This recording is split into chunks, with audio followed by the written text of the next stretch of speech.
Good morning, everyone. Again, welcome again. That was from The Chosen, season 2. And if you want to watch it with, that was episode 1 of season 2. We'll be doing something about episode 2 next week. And by the way, Pete, thank you for the water. But I have to tell you, the glass is full. If I drink all of that, I won't make it through the sermon, my friend. Season 2, and that was James and John, okay? And they are in Samaria. Well, as we've talked about the last few weeks, Samaria is that's kind of the enemy, that there's a lot of bad blood between the Samaritans and the Jews. And they're planting this seed, and Jesus has requested that they do this. He's given them this assignment. And they're wondering why. You know, who is this for? Why are we doing this when all the rest of them are out doing whatever it is that Jesus does with Samaritans? So, thank you, Pete. I appreciate that. I'm also guessing that the same conversation is going on right now up in Titanca. I live in Titanca, and we have lots of people that walk by my house, or else they drive their golf carts by my house. And let me tell you, that whole golf cart thing, there is no golf course in Titanca. So what people do is they have these golf carts, and they patrol town, okay? And they drive by my house, and when they do, they have to have some questions, because when they see the front of my house, they see really 2 gardens. There's one on the left-hand side of the porch, and there's one on the right-hand side of the porch. So let's show them the left-hand side of the porch, shall we? That looks pretty nice, doesn't it? Looks like I have a green thumb. I have no idea what I planted.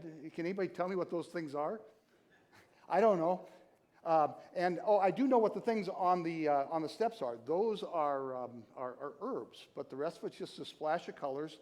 I put down some gardening film. I laid down some black mulch and just made it the way it's supposed to be. There's some hostas in there. I do know what that is. And so that's one side, and that's kind of what you'd expect, right? Well, let's show them the right side.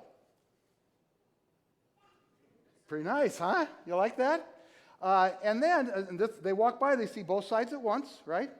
And then if they happen to peek in the backyard, let's show them that. So this is across my entire backyard. It's at widest, it's about 35 feet or so. At narrowest, it's about 5 feet, and it kind of snakes around. And isn't it nice? I like it. I have to tell you, I hope you like it, because I spent a lot of time doing this to get it to look just like this. I hired Declan Braun to come in and rototill that and to shovel all the crud out of the front part. Okay, and by the way, if you guys need something done, that kid, he's a monster. He's amazing. He works really, really hard. So I just put in a plug for Declan. You're not here, but you're going to get phone calls, Declan. So I had it rototilled, and then I seeded it, and I raked in the seed, and I watered it, and I keep watering it, and I go out there every day, at least twice a day, just to check it. And I want it to look just like this.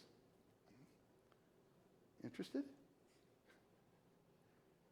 So, folks will drive by and they're thinking, what is going on here? What is this all about? What is he planning, and who's he planning it for? Kind of like the disciples, right? Well, I tell you what, you have to get a closer look to see exactly what's going on. Shall we? Next slide, please. It's starting to come up. But you have to look so closely. I mean, my drive-bys in the golf carts, they can't see it. They'd have to get out and go take a look. And you can see tiny little plants are starting to grow. Okay? And they won't see it. And it's almost like it's hidden. And I will tell you, right and left, I meant it that way. Backyard, I meant it that way. But they can't see it. It's like it's hidden. There's something else that's kind of interesting, okay? So what I have planted there is going to take it's going to take at least 3 years for it to mature. And until that time, it's going to look like a bunch of weeds. Okay? So I'm just thinking that that's probably going to keep the curious. Let's sing.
So my little gardens there look a little bit like the parable that Shelley just read.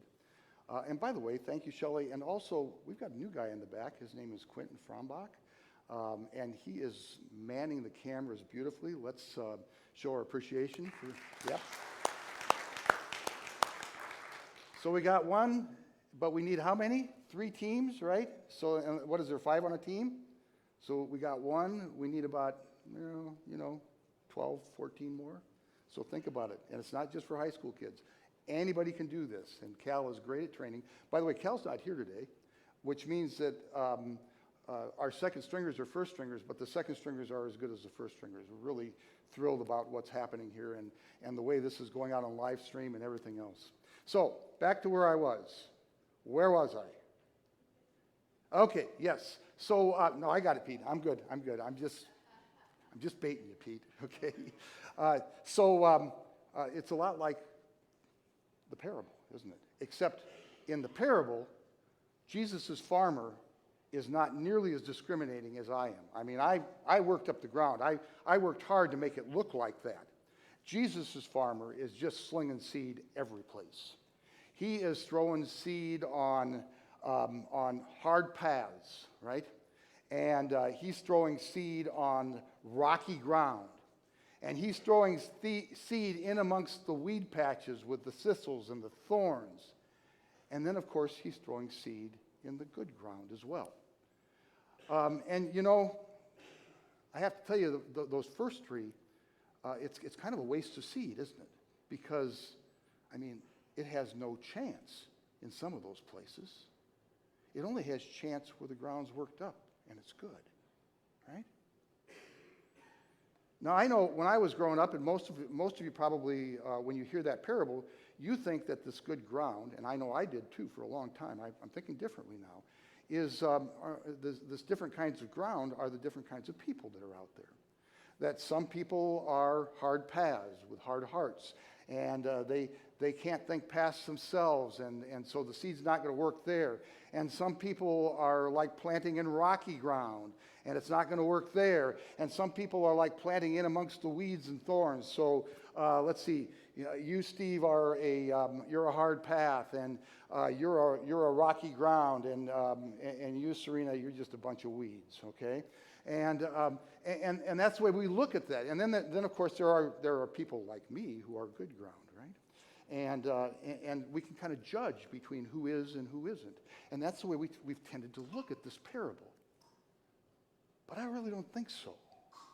Because I think if each of us were to take a good hard look at our own souls and our own hearts, we would find that all of those grounds exist inside of us, right?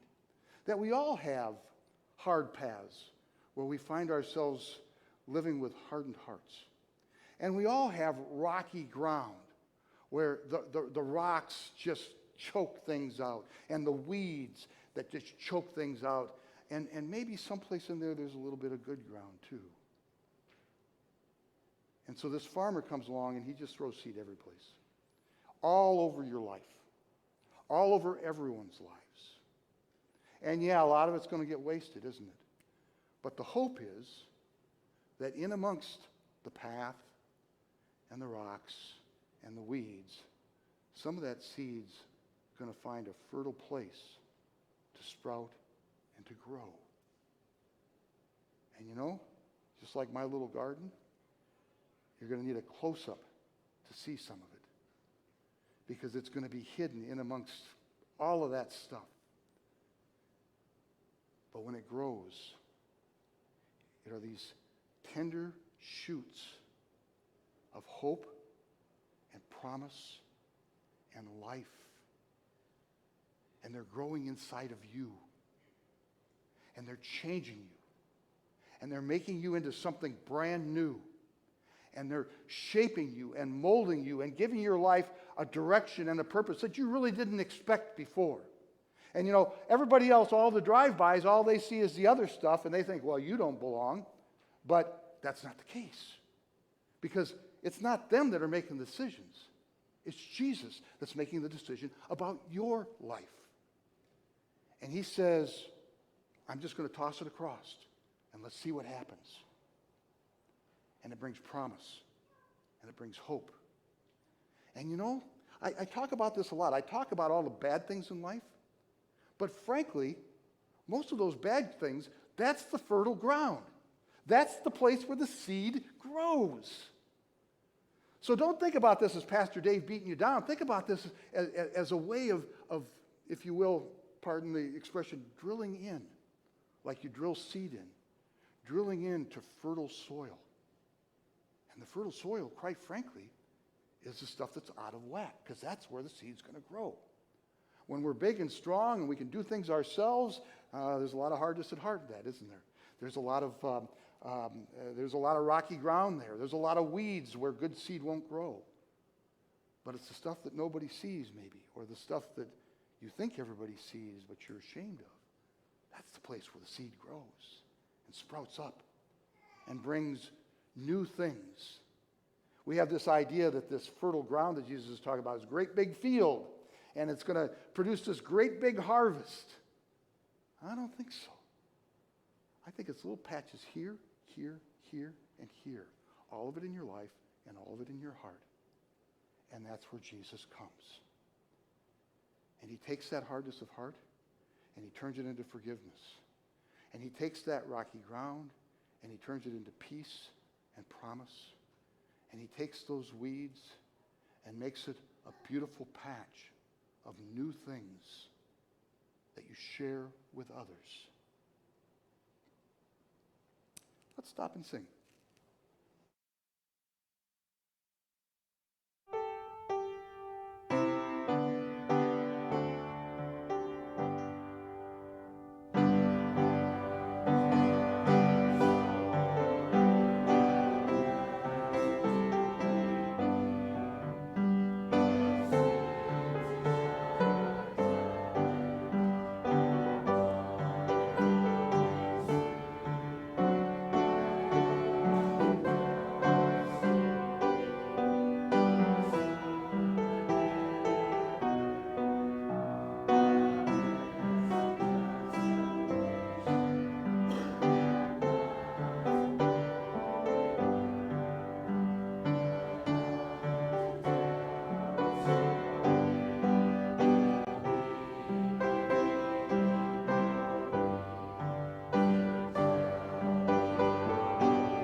So I bet you're curious about my gardens, aren't you? What is it that takes 3 years to mature, and why are you spending all that time doing it? Who are you doing this for? Right?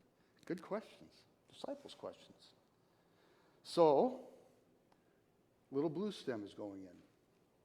Big blue stem is going in. Indian grass is going in. Pollinator mix of wildflowers going in. Okay, that pollinator mix in the backyard is going to be kind of the front of the backyard so you can see it. It's going to be a tangled mess when it's matured, 3 feet tall, with all kinds of splashes of color. And behind that is going to be the big blue and the little blue and the Indian grass. It's going to grow to be somewhere between 6 and 9 feet tall. Who's it for? Well, it's for anybody that appreciates it, I guess. But there's also some people that you wouldn't expect, or some things, I should say, you wouldn't expect that it's for. Because it's going to draw the butterflies and the honeybees and the songbirds. And if I'm really lucky, Dale, a pheasant or two. Right? And you know, until that time, it's going to look like a wheat patch, and people are going to scratch their head. And when it gets to maturity, there are still going to be people who are scratching their head and wondering, what in the world am I doing planting that in my backyard? Well, I mean, 3 years for that? Are you kidding me? Well, that seed is good seed. And we spread it when and where God wills. And it will change my backyard.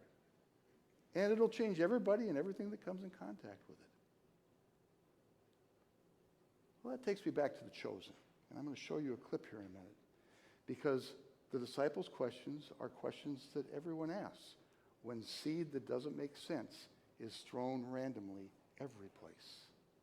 So let's go back to James and John, and now it's a little conversation with Jesus. So, you know, that seed scattered is both comfort and challenge. It's comfort for us. I mean, James and John, the reason they're with Jesus in the first place is that the seed was scattered on their lives. And it found a place to grow in amongst their path and rocky soil and weeds.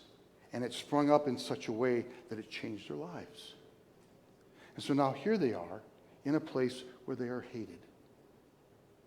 And they're sowing seeds that will last for generations, just like my backyard. You won't see it for years to come, but it's going to happen. And here's the priest of Sychar, a Samaritan, who welcomes them in. Good ground, wouldn't you say? But you know something else that occurred to me? That even those people that threw things at Jesus and James and John and spat on them, there's some good ground in there as well.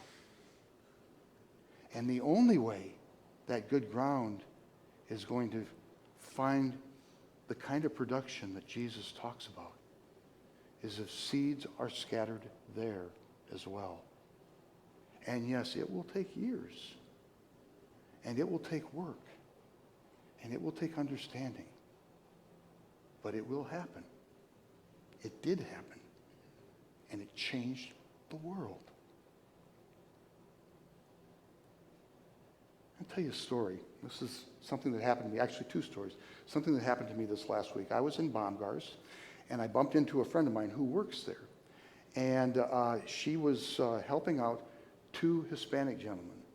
And she said, can you help me? Because I can't understand what it is that they want, that they're looking for.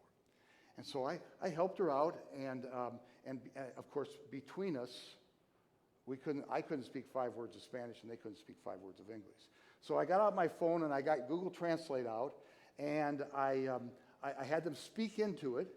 And of course, you know how reliable Google Translate is for that. I had them look at it. Yep, that's what it says, but then the translation comes out, and it's not what they're looking for.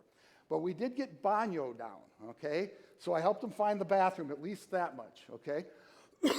And at the end, gracias, thank you, but they walked out and they didn't get what they were looking for. So the next day, I was at a counter in another business, and the woman behind the counter was helping me, and she has, she's Hispanic. She has an accent. I said, do you speak Spanish? And she says, yes, I do. And she speaks fluent English. And I told her this story about the day before and these 2 guys that I ran into. And she said, I've lived here for a long time. But I have to tell you that we don't always feel welcome. That there's this separation between us and those who have been here longer. Now, she said she'd been here for 20 years. She still feels it. She walks into a store and they hear a little bit of an accent. And all of a sudden, the walls go up.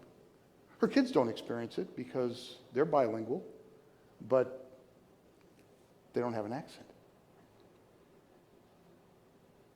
And you know, I thought about that in terms of who we are and what we do. I reached out to her. I said, you know, if you know of anybody that needs help, because everybody's just trying to get a start. And she said, well, thank you very much, but I will tell you that those guys were probably from Cuba, and they are hardworking, and they won't accept help. And we had a conversation about that as well. But my friends, in terms of who we are here, the seed of Jesus Christ has been planted on us, into us. And our willingness to extend ourselves and scatter seed.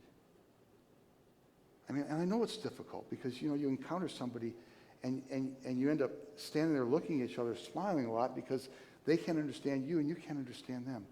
But just simply the effort to do that plants seeds that, frankly, I mean, that encounter, I'm not telling you this because I'm a great person, but those encounters changed me as much, if not more, and they changed the people that I visited with.